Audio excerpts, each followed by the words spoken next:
200 தொகுதிகள் லட்சியம். 200 தொகுதிகளுக்கு கூடுதலாக வெற்றி பெறுவதுதான் நம்முடைய லட்சியம்.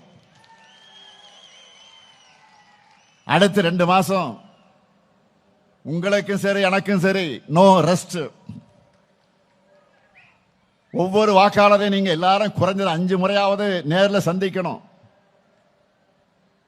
இதை ஏன் சொல்றேன் தெரியுமா? என்னதான் வாட்ஸ்அப், இன்ஸ்டாகிராம் இப்படி புது புது ஊடகங்கள் வந்தாலும் ஒருத்தருடைய வீட்டு படியேறி போய் அவங்க கிட்ட கையெடுத்து கும்பிட்டு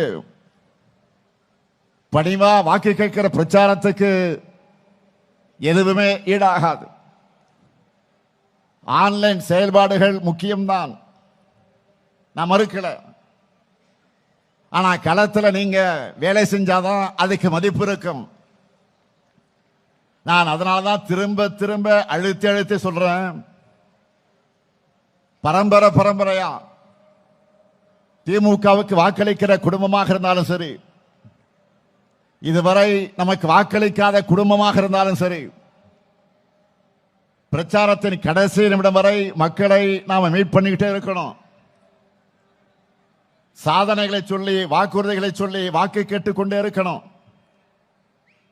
இதை நீங்க ரிப்பீட் மோடில் செய்யணும்.